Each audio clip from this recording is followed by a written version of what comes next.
I just have so many questions about the scene in general.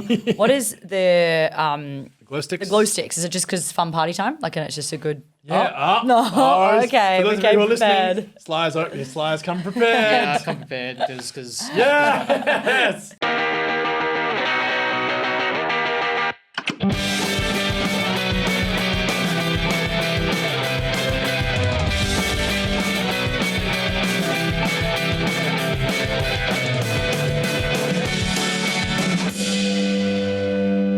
Well, hello, and welcome back to Gateway to Anime. How are you all? What's going on? We are the podcast where we bring you the best new anime as well as deep dive into the classics. Ever wanted to get into anime but didn't know where to start? Then we are the podcast for you. I'm your host, Sam. Charlie, how are you today? I'm good. Going to be talking about something that I know literally nothing about. So I'm going to be as in the dark as a lot of the audience, or people are going to enlighten me, which is exciting. We've got someone here who is a bit of an expert in the genre, and I'm keen to learn.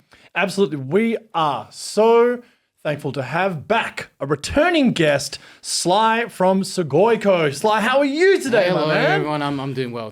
Very, very happy to be here and to talk about a topic that I love very, very much, very dearly. Absolutely. So today we are talking about idol anime and idols in general, Japanese pop idols.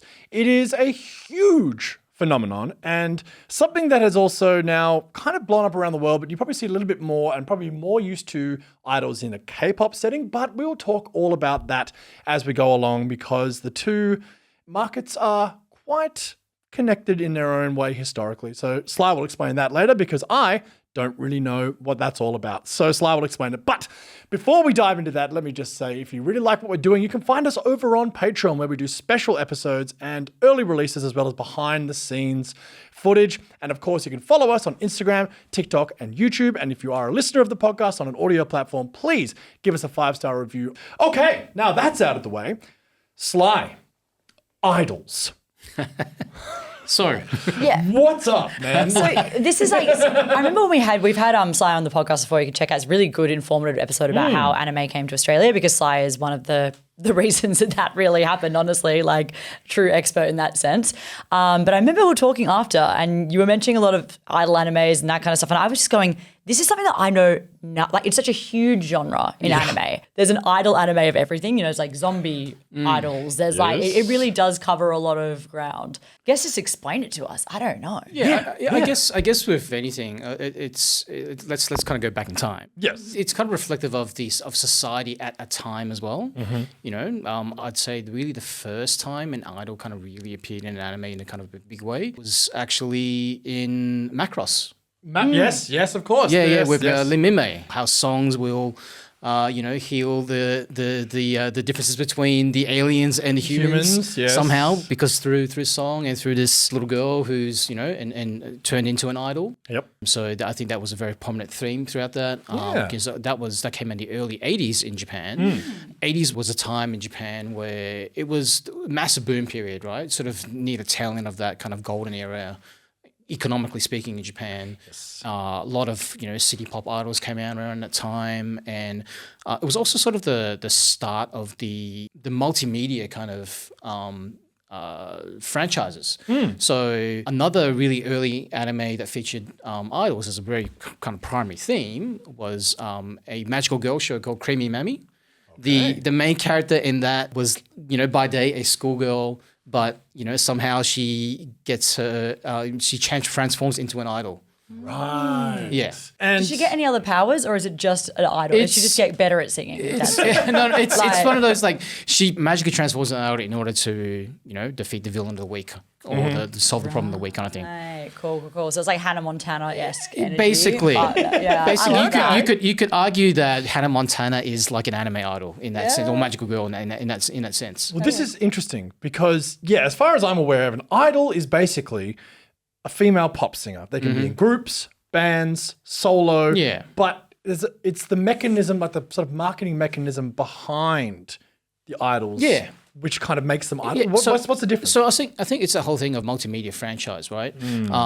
Japan found a way sort of in the 80s with the proliferation of everybody has a color television now. Personal music was also starting to boom, cassettes and CDs and all that kind of stuff was starting to take off.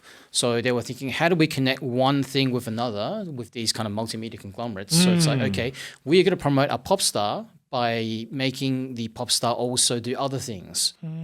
So I think in Creamy Mami, she was actually voicing the character at the time and singing the songs at the same time and, basically doing everything. It all kind of interconnects. How do you bring in a new audience? Well, television in the 80s was, of course, the biggest kind of medium at the time where most households had a television set.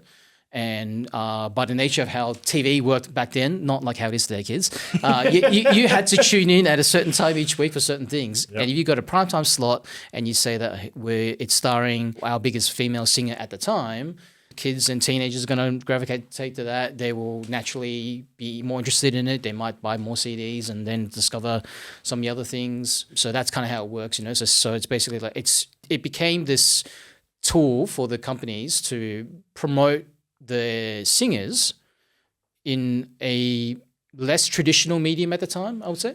Interesting. Okay, and it began in the 60s, right? That's sort of the beginning of the idol system. If you say the idol system, it sort of goes back to the 60s and all that kind of stuff, sort of like there were, the world at that time was kind of moving beyond, it's Japan especially, post-war, boom time. They were kind of like, let's move beyond the traditional kind of Japanese music, your kind of enka style singers and all that kind of stuff, and let's bring this kind of more westerny style pop music and Beatlemania at the time, of course. Exactly. Rolling Stones, rock stars, and all that kind of stuff. So they kind of wanted to expand that and have a local version of that. There's now currently over 10,000 teenage girls who are idols in Japan, and over 3,000 active groups, like as we speak. That's a lot. Is it a super competitive market I guess it's very hard to crack, right? Yeah, look, it absolutely is, and I think I'd say the mainstream market is a lot more tighter than what it used to be. The local domestic market in itself is probably competing more with K-pop more than anything. But I think in terms of the groups, the underground idols, or they call it the chica idol scene, I would say is like you literally have a group that's born more than one group that's born kind of every week kind of thing, and everyone's trying to become some kind of an idol, whether it's they're underground and they kind of going to rise up, or they're manufactured from the music labels themselves. So that's a big thing about it, isn't it? So like from what I understand from my very, very cursory research into this topic, these record companies or essentially corporations can pick idols, as young as being a preteen. Yep. And you see this in K-pop as well, massively, men and women, boys and girls, that they pick them up very, very young and start training them and potentially matching them with other potential idols for bands and groups. It's like a whole system. It's a machine. Yeah, isn't the K-pop system is I'd say a little bit different. That's a little more strenuous and almost the word's probably exploitive. Right. Much more so, I think, than Japan. Not that the same Japan isn't either, but definitely, there are certainly some groups in Japan that are, they start as young as, 12, 13. I think that's kind of the age where they kind of start getting to be able to audition to become in idol groups. The biggest group probably in the last 20 years, AKB48. I think they've got members as young as like about 13, 14. Wow. And you basically have to, for these bigger groups, the nationwide kind of groups, they tend to audition. You have to pass, 4, 5, 6 levels of auditioning before you... Wow. You kind of, you then made a trainee, you kind of have to, you basically learn how to do the systems and everything else, and then you might get placed into a group after that. Highly, highly, highly competitive. Is there a very broad breadth of genres of music? Because is baby metal, who I think probably the one that most people would be aware of in some capacity, is that an idol group? Technically speaking, yes. Okay. Yeah, because idol is not really just about what type of music you do. Most people associate J-pop with cutesy, very catchy kind of things, kawaii kind of songs, but not necessarily always the case. There are definitely some metal idols out there. Baby metal definitely being the most famous kind of worldwide because they managed to kind of get themselves that way. Yeah. But it's also a lot of times it is a machine that's behind them. that's promoting how they push them, getting slots and getting the exposure that they need in order to become as big as they are. I feel like there's a song right now that's going viral. It's like Ice Cream song. Yes. That's a J-pop song, correct? Yes, that is correct. In fact, that is a Love Live song. Which is absolutely a topic that I am it means a lot to me. It's very, very close to my heart. The Ice Cream song going viral is that's a very modern thing. It's kind of taken on a life of its own now. I think there are memes now where it's like, they've replaced the characters with like, I think I saw the one the other day where it's like a kettle and then a drill, and yeah. Anyway, but it's that's sort of the modern take on how things take off is the TikTok trend, I guess. Yeah, of course. Choruses or bits from a song take off rather than the song itself. Yeah, yes, true. It's interesting because I'd say I'm more familiar with K-pop in general because I'd say like in terms of like mainstream pop music. In Australia, worldwide, I'd say K-pop is a very different thing to J-pop entirely. Yeah. But that's more about choreography. Like you have to have like Yes. that, and that was the kind of way that people get super famous. Like you've got amazing choreography. To me, they are quite different, like aesthetically, but you don't know. I guess as you said, it's such a wide kind of like there's kawaii stuff that I'm thinking of is maybe just the most famous version of it. And Yeah, that's it's a wide breadth. I think the modern idol is what people think of modernly as an idol is someone who in Japan anyway is they look cute. And they can. It doesn't really matter if they can sing or not. It's more the image is more how they present, how the image of them is presented, and how they're portrayed in media is probably the most important thing, sort of in Japan's eyes. But it's very different, right? K-pop it's a mix of like East and West, where the image of the group certainly has an impact, but it's also the thing of, they can really sing and they can really dance. Oh, yeah. It's like the most intense. Yeah, we have manufactured girl and boy groups in the West that we've had, like pop stars and Spice Girls and that stuff, but like it doesn't compare to what the K-pop idols are doing. That is intense. They're amazing. No. Yeah. It's sort of what we were saying earlier. They do train them from a young age up, and it's essentially boot camps, and it's almost like being picked professionally for a sports team, right? Yeah. I think in baseball they do that, right? They have like farm teams where it's like, you're 15, but we have a long-term contract with you, and we're gonna develop you and all that kind of stuff. Totally. Similar kind of thing with idols. There's a Netflix like reality TV show called Dream Academy where they kind of take the K-pop like model of idol camps and then they try and bring it and make like a global group. So it's a lot of like American girls, a lot of like it's interesting. And the band that they created was Cat's Eye. They're actually pretty famous now and doing really well. So that's kind of interesting. Look into, I would say, the K-pop idol system, but because they kind of take it and try and recreate it in America, basically. Yeah, that system is it's a lot more global, I think, which is sort of in a way, I'd say the flaw of the Japanese idol system is that it's Japan, Japan and Japan only. Yep. Whereas I think now you're seeing a lot of, especially the K-pop groups, where you have some Australians in there, some Americans in there, and Blackpink's got an Australian, New Zealander, and a Thai girl. Like they're all completely like Rosé's Australian. Yeah, from Melbourne, right? Yeah, wild, crazy. So I've got a quote I found here that an idol's main objective is to sell dreams, offering fans a form of escapism from the trials and tribulations of daily life. So it goes back to what you were saying before. It's like, so the singing doesn't matter as much, and like the ability to dance, like unlike K-pop, where it's like unless you are like Olympic level, equivalent of being a singer, dancer, pop star, you ain't getting into Blackpink or whatever, right? No. But in Japan, it feels like for the Japanese idol version, is that it's much more about the idea of what they represent, right? Support and hopes and dreams. If you're there from the appeal is that if you're there, especially at the beginning, when they're young and just starting out, they might not be as good as singing and dancing and all that kind of stuff. The appeal is that you see them at the start and you see how they grow throughout the years, and whether or not they become successful or not. That's kind of the kind of weird appeal of J-pop idols in a way, is that you're seeing them, especially in the underground scene, is that you're there to see them grow. You're there to support them from the beginning and, see where it is that they go and, wherever they eventuate. Interesting. And from what I read as well, most female idols age out of the industry or graduate, as they call it, have their graduation by age 25. Whereas the men can go into their 40s. Classic. It's a short time. It is a short time. You do have these days, I think, if there's a few more, I mean, it's still not a lot, but certainly a few more idols that are able to cut through, in the 30s and, even some now in the 40s now. It is a young person's game. Yep. It's much like that thing with professional sports, right? Yep. Most professional sports people, their prime is 20 to 30. Yep. Absolutely. So in terms of like idols in anime, I think mentioning like the idea of the magical girl kind of thing being very close to that, because a lot of them are like about that, or basically like when I say I just think it's a magical girl, but it's an idol.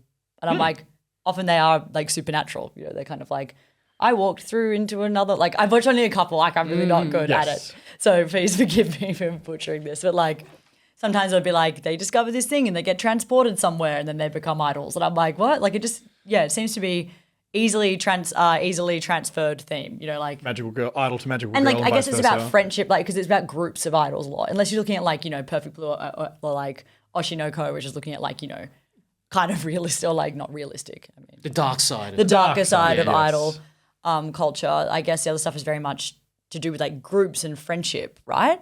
Yeah, it's about the journey and how they became. It's like Love Live's a good example of this. How they became friends, how they formed the group, how they all banded together because of a certain central theme. So in Love Live, the theme was, hey, the school's closing down. We need to attract more people to sign up to the school. And one girl's decided that, Honoka's decided that, well, we need to win this thing called Love Live, which is a nationwide school idol competition in order to attract more. If you win that, we will have more people that are going to know who we are and are going to want to come to the school because of our group. And that's how they save the school. Because the club's about to be shut down. Yeah.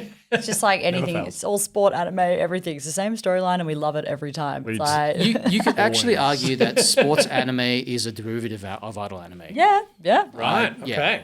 It's that thing of there are various characters who you have certain attachments to because there's certain personality traits. And that's how it is in idol groups, is that there are, and especially in the group settings, there are certain characters have certain traits and certain looks, and that still appeals to a wider breadth of people.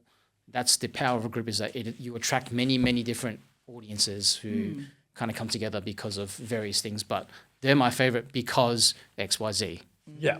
Well, it's the same as the Spice Girls, right? Like, I like Sporty Spice. I like Ginger Spice. Yeah. It's like you cover all your bases in that respect. Yeah, and I guess in an anime, kind of respect, it started in the early 80s, but I think 90s and the 2000s there weren't as many idol anime specifically around. It wasn't really until sort of AKB48 really took off as the big kind of national idol group that was the biggest thing in media at the time. Right. Things like Love Live developed, which was in the early 2010s, and there were other things that kind of developed out of that. And I'd say that there were also sort of after Love Live, there were a lot of copycats that came along and were trying to do the same thing or similar kind of things.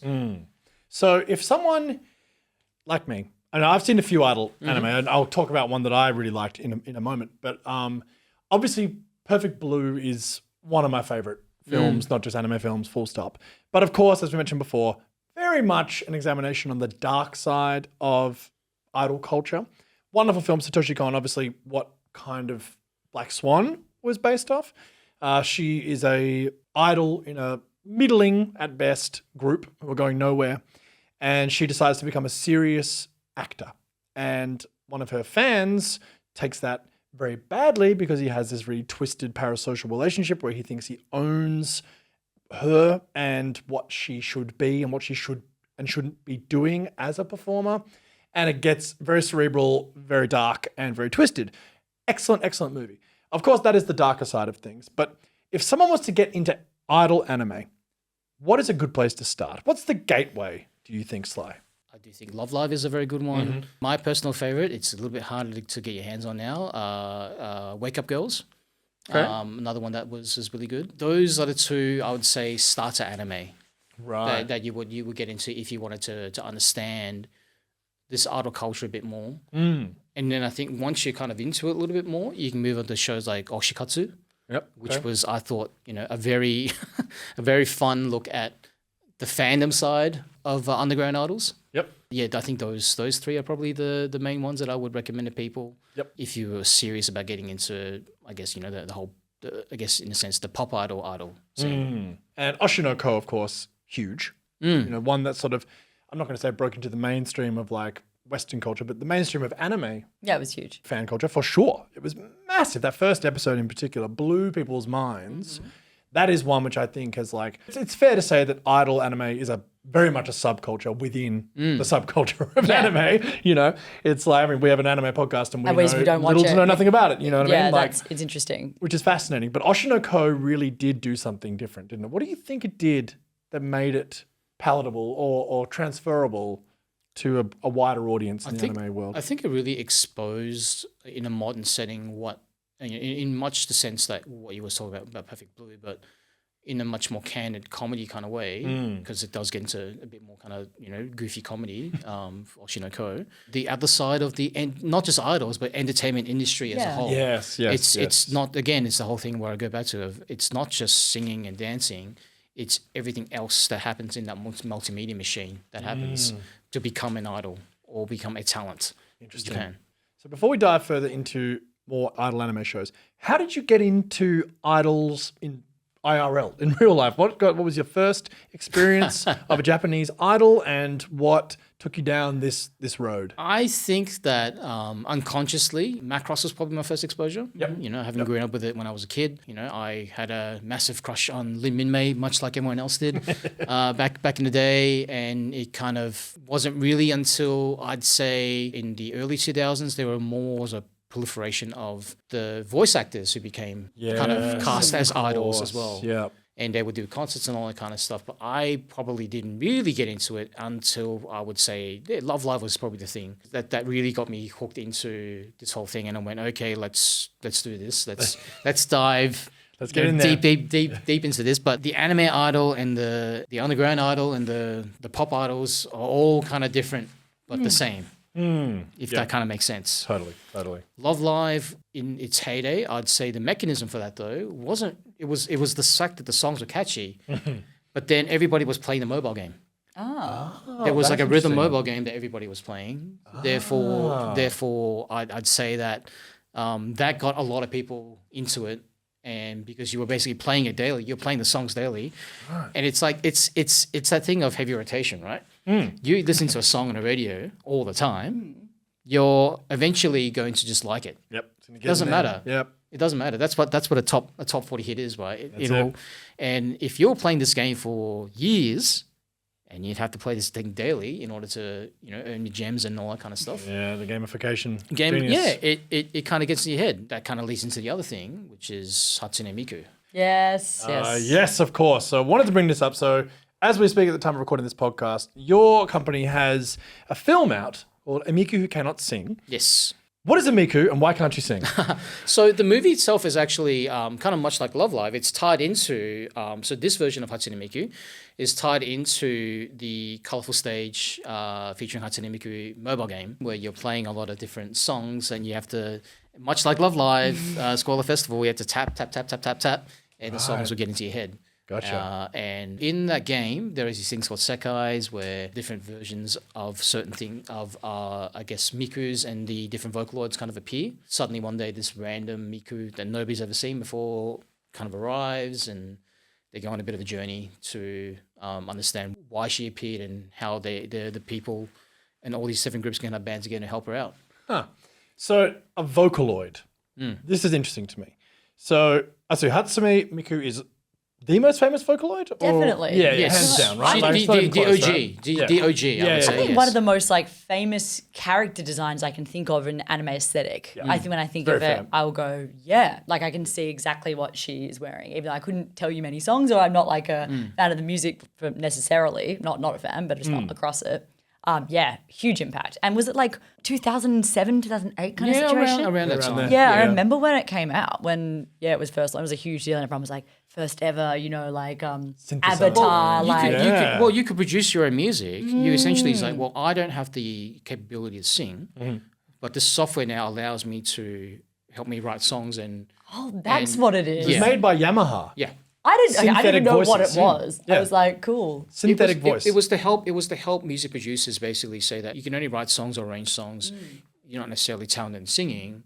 Instead of creating demos using, Friend or someone you knew. your scratchy voice or whatever, you would basically synthesize out this library of this girl who's lent her voice to basically help you out produce songs, and it kind of then took off on its own thing and created its own genre. Yeah. And is there must be an anime about her, right? Like a bunch of them. We've got this movie. This we've is got, actually the first time that she's appeared in a full-length feature film. That's whoa, crazy. that is crazy. And her and the other Vocaloids do appear in it with like their synthesized voice, and they were like basically tuning out the voices to appear on the movie itself and the dialogue that we're speaking.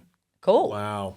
I just assume there must be because it's such a I don't know. I guess it's just so iconic for so many reasons that I assume there must be multiple TV series and franchise films and live action. She hasn't been featured as much in like anime, for example, as you would think, because I guess it's not easy to have to synthesize out those voices as well. It's kind of difficult, but this was probably the perfect setting for that. So the term Vocaloid obviously is vocal and android, and it was created by Yamaha as an idea to synthesize voice entirely, right? Not a vocoder, which morphs a human's voice. A voice Like auto-tuning. Yeah, not auto-tuning. So many people do the big 80s thing, of course. But this was just actual robot voice, but not a robot voice. It was a real person's seemingly. Yeah, a real person lent the voice to the software, and there's been a few voice actors who've now lent the voices to the software. That's why you have all these different characters like Ren, Lin, Meiko, Luca, all that kind of stuff. So And these concerts when they tour now, hologram concerts, right? That's what they are when a Vocaloid tours. I mean, we spoke about this before we went on air, so please take the floor on this. the idea is that the Vocaloids will appear. They would kind of appear on stage, and in Japan, they came up with this way to basically projection map a life-size version of Hatsune Miku and her friends onto the stage using this technology. So people were calling it a hologram. It's not really a hologram. But the way that they were projecting her onto the screen meant that it looked like she was kind of on stage and all that kind of stuff. And I think they were doing it in Coachella and all that kind of stuff as well. Yeah, that's right, yeah. With Tupac. Hologram Tupac. Hologram. Same kind of technology. But essentially, I guess the earlier days of when they were doing Hatsune Miku concerts, technology's developed since then. LED screens, I think, are much more higher fidelity and much more high resolution, to be able to allow the Vocaloids to appear in a much higher resolution. Yep. Here's the thing, right? Okay, cool. Holograms, it's great. And all Sounds that. cool. Sounds cool, but as soon as you kind of take your angle off in this, you're either up, down, left, or right. Rake sitting, you can't see it. The illusion goes away. The illusion just goes away. So in a venue like how we had in Sydney, which was basically very vertical and very tiered seating, if you were sitting in the nosebleeds, you were just saying, "Oh, there's just colors on the screen. What's going on there?" So that's why you had to have the LED screens in order for it to look in a much more decent way, no matter kind of up, down, left, right, kind of where you were. And obviously, because we're our gateway to anime, and we're sort of explaining this, we're learning ourselves. How does this differ from a VTuber? I was about to ask the same thing because now I said the thing that's huge now recently are VTubers. Yes. And I think they obviously must draw a lot of inspiration from Vocaloids. Vocaloids or from, that whole anime aesthetic, even idols, a lot of that kind of stuff. Oh, massively. It is and it is and it isn't. Sure. Canada comes. Yeah. Because I guess it's a whole thing, really sort of, early 2010s is when they started developing technology where you could basically rig yourself up to a camera and it would translate your movements into an avatar that was on screen. And that's essentially what VTubing is that using software and a camera that detects the person, they can then move around a model, whether it's 2D or 3D, that's on screen in order for them to basically be anything that they want, whether it's an anime character or, a 3D model of a paper bag. It doesn't really matter. Yep, can be that. You can be whoever you want to be. And it was a natural thing that this kind of took off in Japan because of the, I guess, anime, the culture behind what anime is and what subculture is in Japan. becoming a character is a very done a normal thing. Yes. It's Same with not fashion. You see, Yeah, so it's afforded a lot of opportunities to a lot of other people to be able to become, a personality, in that space where they normally would not have been able to do so. So wish I'd got on that. I'd love to be a VTuber. I'd have a sick time. It's not difficult. There are literally there are software on your phone we can download, and there are like pre-done rigs, and you can basically Stay tuned. Look at yourself to become a VTuber. Yeah, So this episode will just be me as an Adam, and you'll be like, "Oh, she did it!" Like, We're saying nothing up until this point. yeah, nope. Like, oh, okay. And there are huge. So, can an idol be a VTuber? And can an idol be a Vocaloid? I mean, obviously, an idol is a Vocaloid in Miku, but what's the crossover there? Or is it just kind of a Is it an mishmash aesthetic of culture? thing of like, yeah?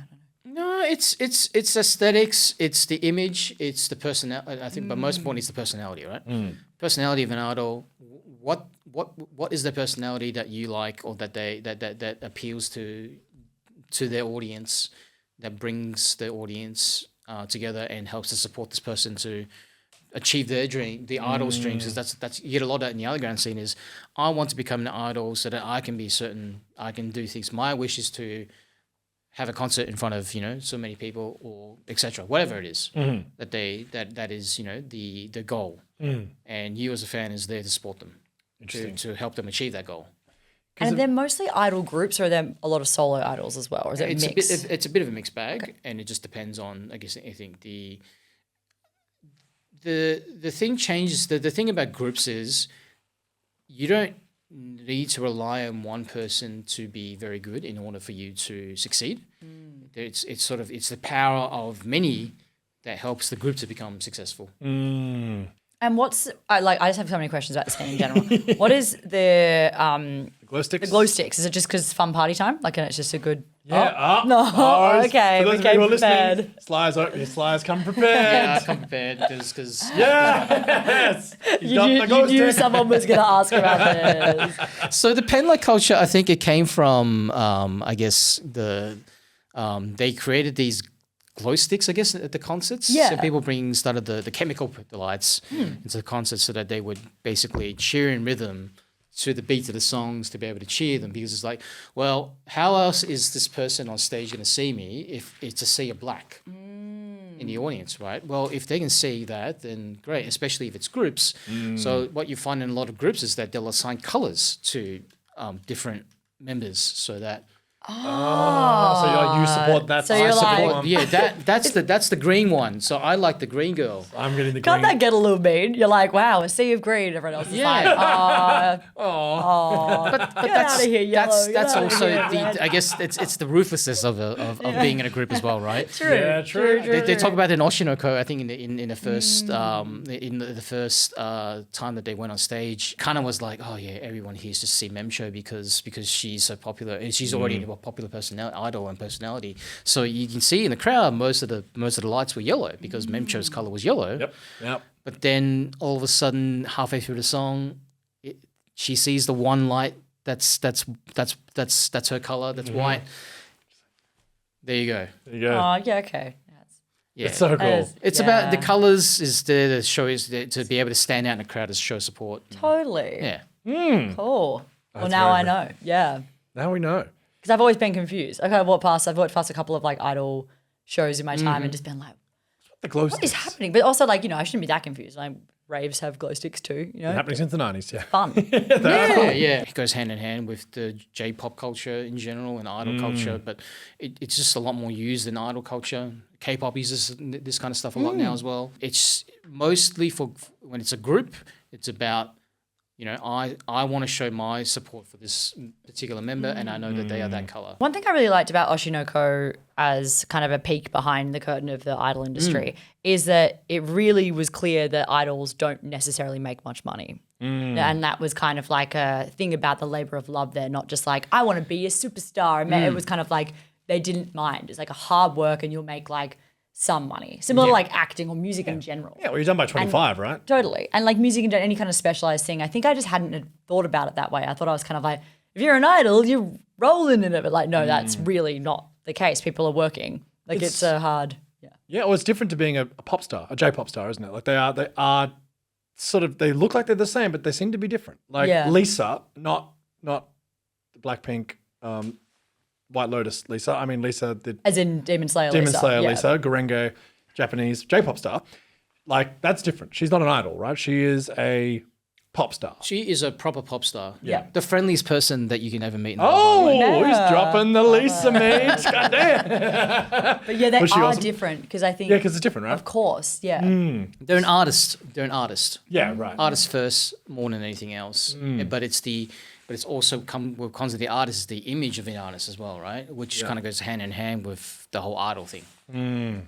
Oh, it's so interesting because it's like it's a subculture of pop and music, and it is music and pop, but it sort of exists in its own almost compartmentalized genre and space within the music industry in Japan. It's really unique, I think, to Japan as well, because like as much as we're like, I think just the word idol is run around with K-pop, but it's not the same thing at all. They're entirely different. No. Yeah, because that's pop. That's the K-pop stars are pop stars, even though they are in the idol system. But it's like it's interesting.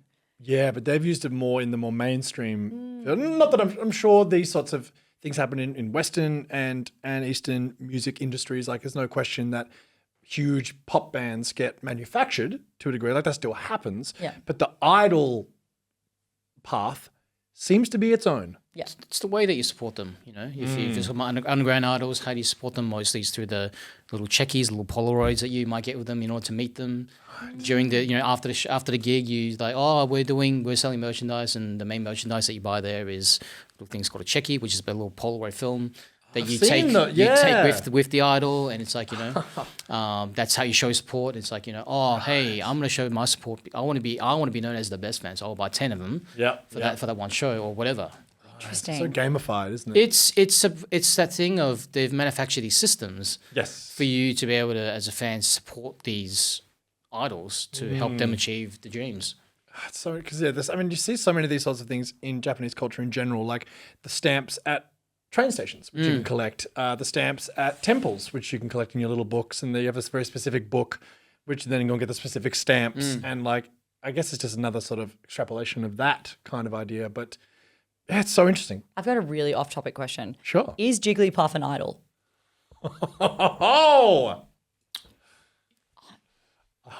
I guess in a way. But Yeah, like I don't know. But do they hold regular concerts? And is there a way to support the Jigglypuff? Well, I mean, they try, but everyone falls asleep. It's not good. Not a successful idol. Not a very good idol. Is it bias? Is that what people say? So-and-so is my bias, or is that K-pop? Yeah, Oshi. Your Oshi is the okay. word. Oshi, Yeah. The word Oshi and Oshi no Ko. Oshi means essentially you are my Oshi means that you're my number one. Yeah. I want to support you. You are my number one person idol thing that I want to support. Yeah. So cool. Oshi, Jigglypuff over here. Oshi. There's one. Oshi no Jigglypuff. Yeah. Absolutely. So I'm glad that words is kind of now in the lexicon of people understand what the word Oshi kind of means now. Totally. Through Oshi no Ko, it's like Oshi is my favorite child is the translation, the English name translation. It's Oshi is my favorite. Interesting. So who's your favorite? Who's your Oshi? Yeah. So what do you think is the best idol show ever? Is it Love Live? Or? Look, I'm biased, and I still think it's Love Live. Yeah. I mean, that seems to be a pretty general consensus, right? I'd say it's the one show that everybody was chasing. It's the one franchise that everybody was chasing. It's funny when you look at the history of that franchise. They started off originally as doing CDs only. It was basically they were like, okay, these people that we've cast are now these characters, and here's a CD of them. Not many people were buying the CDs back in the day. They weren't doing well, and it wasn't until there was a bit of a build-up, sort of in the first couple of years, that the events did slowly get bigger and bigger until I think they were like, okay, we're doing the anime. Boom. Big break. Oh, we're doing a game. Even bigger break. Yeah. Wow. I get confused when we do like mid-season or like hype up seasons where we kind of like go through and talk about what we want to watch, and the amount of times I'm looking at something and I see like multimedia project, I'm like, based on a multimedia project, and I go, what is that? And now I know exactly what that is. That is usually it's anything that you can publish and get your hands on. It's manga, it's CDs, it's it's merchandise, trading card games, it's and mobile games and PlayStation games and all that kind of stuff. Yeah. So it's everything. Everything. What can we shove an image of this cute character on that people will buy? It must be so competitive because they don't last long, right? It's No. Yeah, so it's just like churn It's and very burn, right? It's very cutthroat. Yeah, it some of must these be. some of these franchises don't last very long. Yeah. And even if you say that, I'd say some of the voice actors that you would have seen in some of these other shows, you'd be like, oh, did you know they were in this thing or that thing? It's like, no, Yeah. I didn't. Yeah, no, you didn't because it wasn't very big. Yeah. They were. Is there one about like idols at war with each other? Or they like have, or is that Made War? Made Wars. That's Sorry, Made War. I call it Made War, yeah. My mistake. They're different. There probably is an idol. What is it? Zombieland Saga. Zombieland That's Saga, yeah. that's the one in the theme park with the zombies. Right? Zombieland Saga was one where they were like, we need to promote Saga, like the area Saga, and this crazy dude decided to do it with the zombie girls. That's out there thinking my I'm here for kinda- an anime. yeah, I was Yeah, gonna say. because Big basically he, in his eyes it's like, well, I can exploit these girls because they're already dead. I'm not gonna work them to death because they're already dead. Whoa. Oh god. I mean, No, that's how capitalism works. Yeah. I've got one. I've got one that I watched independently and I know enjoyed exactly what you're going to say. very, very much. And it is, of course, Vivy, Fluorite Eyes song. Oh yes. From 2021 by Wit Studio and written by Tapai Nagatsuki, who wrote ReZero. So here's a little synopsis. Great aesthetic. I think it looks amazing. It's like when Wit were like really, really firing on all Yeah, cylinders. they nailed the eyes, which is good for that. It's in the title. You'd hope They so, didn't yes. want to fuck that up. After numerous experiments with AI, and particularly autonomous AI, humans concluded that AI could only be functional if they were given just a singular mission to dedicate their lives to. With that in mind, the first AI, an idol, songstress named Diva, or Vivy, was created with a singular mission, to make people happy with their songs. And as we've talked about before, very much a core principle of what being an idol is. However, Diva's quest to sing on the main stage at the theme park Nearland is disrupted by the arrival of Matsumoto, an AI from 100 years in the future, who has traveled back to enlist Diva's help to stop the AI of the future from eradicating humanity. He appears in the form of a teddy bear and gets Diva/Vivy to stop the key singularity points that lead to the development of the war. So it's like Terminator, But with idols. but with idols. It's really cool. And the animation is sick. It looks amazing. It's like, because obviously it turns out that, she's one of the first AIs, she is more than just her singular mission. And it's like, okay, we've got some ideas of human consciousness and artificial consciousness and AI and robots and androids and whatnot. And it's a really cool show. Did you watch it? I did. It was actually I quite enjoyed Vivy. Yeah, I think it's really cool. Great opening theme song too. Very much a idol banger theme. Discordant first opening, and then it like really lands into itself. It's cool. Vivy Fluorite Eyes song. For me, that was something I could watch without having any clue about Idol. But now after literally having this conversation with you, and I was reading that out, I was like, oh yeah, you support them on their one mission to like, she wants to sing in that one stage, the main stage at her theme place, and has her one making people happy, like ticking all the boxes of what Idol anime or Idol culture actually is. So check it out.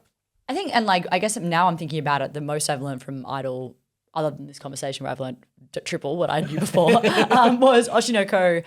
The main character at the start before he gets, sorry, spoiler, he gets reincarnated, like that is the first step. Like it happens literally immediately. So sorry, spoiler for 5 minutes into the episode.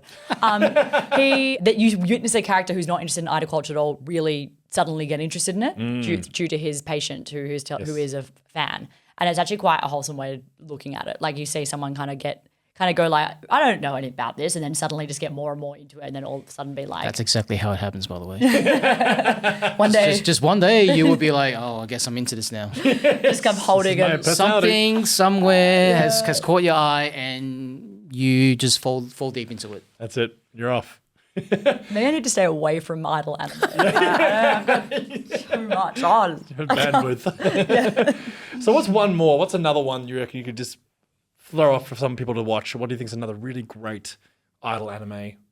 Zombieland Saga good, or is it? Zombieland Saga is good, but it's quirky. Yeah. Yeah, I'd say there's more to it than just Idol.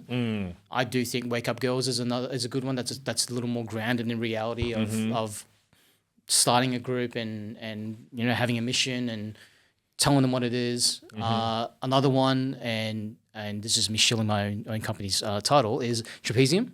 Oh, Trapezium, yes, of course. Absolutely. That is very much you see the main character is like, I'm determined to make an idol, and I'm going to grab one from north, south, east, and west. And we're going to become a group. And she had this thing all planned out. Yeah, true, of course. Underrated as well. Great film. Very underrated. Yeah, totally. Well, Sly, thank you so much for shedding light on the idol world, culture, animes, everything. Always a pleasure to have you on and utilize your extensive knowledge. This has been so fascinating. I learned so much. I hope you all did too. So thank you all so much. We'll get you back on again as always. We always love having you on the show. Love coming on here. It's a lot of fun, and we look forward to your next release. I don't know if you've got a plug for Sugoi at the moment, or is it too early in the cycle? Yeah. You can always, Sugoi Co to see what our latest releases are. As of recording, our next release is theatrically is Dan the Dan Evil Eye, which is a sneak peek of season 2. Hell yes. So there's a lot of Idol references actually in season 1 of Dan the Dan. That's true. Yes. So just to bring it back to the topic, but absolutely, check that out, and we've got a whole lot more coming in the next second half of the year as well. Very exciting. Check out their website, which is in the description of this video, and of course also in the description of the audio platform. So Sly, thank you, Charlie. Always a pleasure. We all learned something today. I did. Goodness gracious. Educated. I know what the things know are for. what the sticks are for. Honestly, you blew my mind with that. I was like, it's so obvious, and yet it was so difficult for me to grasp. Well, there we go. Anyway, Sly, Charlie, thank you. Catch you all soon. Catch you later.